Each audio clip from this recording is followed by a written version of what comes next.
இந்த Sun direct இந்த மாதிரி டிஷ் மூலமாக தான் நமக்கு டிவியில் படம் தெரியுது. இந்த டிஷ்லலாம் பார்த்தீங்கன்னா ரவுண்டாக ஒரு இரும்பு இருக்கும். அதுக்கப்புறம் மேலே ஒரு பாக்ஸ் மாதிரி கொடுத்துருப்பாங்க. இந்த பாக்ஸில் தான் நமக்கு கேபிள் மாட்டி அது செட்டாப் பாக்ஸில் போயிட்டு நமக்கு டிவியில் படம் தெரியும். அப்போ இந்த பாக்ஸ் தான் நமக்கு படம் தெரியறதுக்கு ஒரு முக்கியமான ரீசனாக இருக்குது.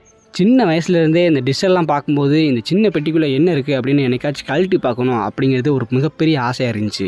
அதனால் நம்ம வீட்டில் பார்த்தீங்கன்னா 4-5 வருஷமாக யூஸ் பண்ணாமல் இருக்கிற ஒரு டிஷ் இருந்துச்சு. ஸோ அதில் இருக்கிற அந்த சின்ன பாக்ஸை கழட்டி உள்ளே என்ன இருக்குது, ஏது இருக்குது, இதோட ஒர்க்கிங் கண்டிஷன் என்ன அப்படின்னு அலசி அறிஞ்சு பார்க்க போகிறோம்.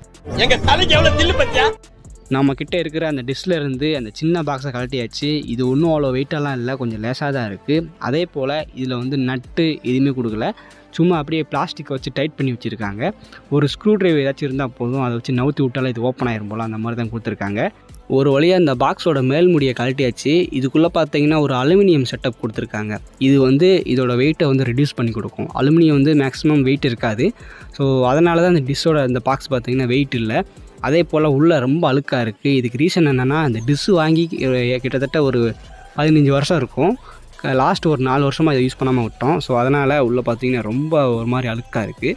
அந்த கேபிளும் பார்த்தீங்கன்னா கழட்ட முடியல, ரொம்ப டைட்டாக இருந்துச்சு. அதனால் அப்படியே கழட்டியாச்சு. ஸோ வெளி சைடு பாக்ஸை திறந்தால் உள்ளே நிறையா இருக்குன்னு பார்த்தோம். ஆனால் உள்ளே வந்து எதுவுமே பெருசாக கொடுக்கல. இப்போ அந்த பாக்ஸோட ஃப்ரண்ட்டில் பார்த்தீங்கன்னா ஒரு ஒயிட் கலர் டப்பா மாதிரி கொடுத்துருக்காங்க. ஸோ அதுக்குள்ளே நிறையா பொருள் இருக்கும் அப்படின்னு எக்ஸ்பெக்ட் பண்ணி அதை திறக்கிறதுக்கு நான் உள்ளே வந்து ட்ரை பண்ணேன். இன்னைக்கு முடிவு பண்ணுறேன்டா, இந்த கைப்புள்ளையா அந்த கட்ட துறையான்னு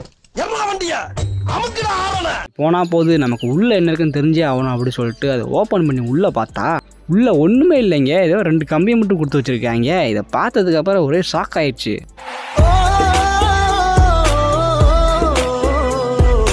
ஏங்க சின்ன வயசுலேருந்தே இதுக்குள்ளே அது இருக்குமோ இது இருக்குமோன்னு எக்ஸ்பெக்ட் பண்ணி இன்றைக்கி திறந்து பார்த்தா உள்ளுக்குள்ளே ஒன்றுமே இல்லை.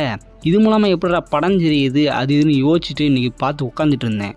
உள்ளே இருக்கிற அந்த கம்பியை பார்க்கும்போது இந்த பழங்காலத்துலலாம் எஃப்எம் ரேடியோ யூஸ் பண்ணுவாங்க. அதில் பார்த்தீங்கன்னா ஏரியல் வந்து ஒரு மெட்டீரியலில் கொடுத்துருப்பாங்க. அந்த மெட்டீரியல் வந்து சிக்னல் நல்லா கிடைக்கிறதுக்கு யூஸ் ஆகும். ஸோ அதே போல் மெட்டீரியல் தான் இதுக்குள்ளே யூஸ் பண்ணியிருந்தாங்க.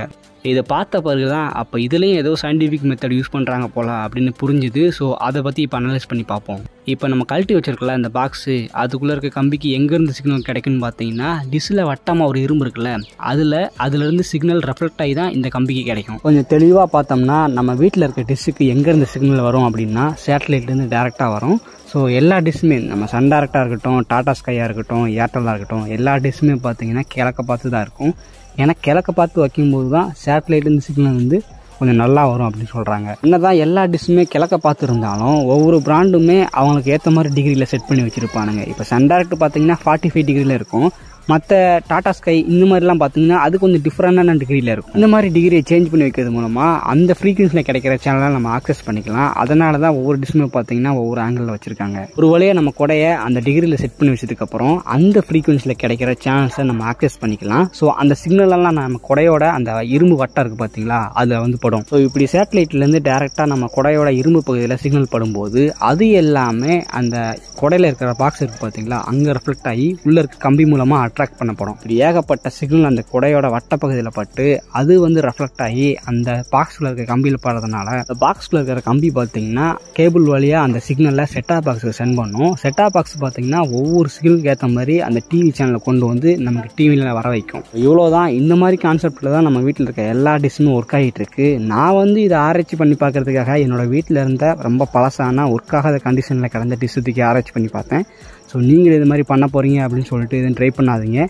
ஏன்னா டிஷ்ஷோ இதை டேமேஜ் பண்ணால் ஃபுல்லாகவே டேமேஜ் ஆகிடும். அதுக்கப்புறம் எதுவுமே ஒர்க் ஆகாது, காசு ரொம்ப வேஸ்ட் ஆகும். ஸோ யாரும் இந்த மாதிரி ட்ரை பண்ணாதீங்க.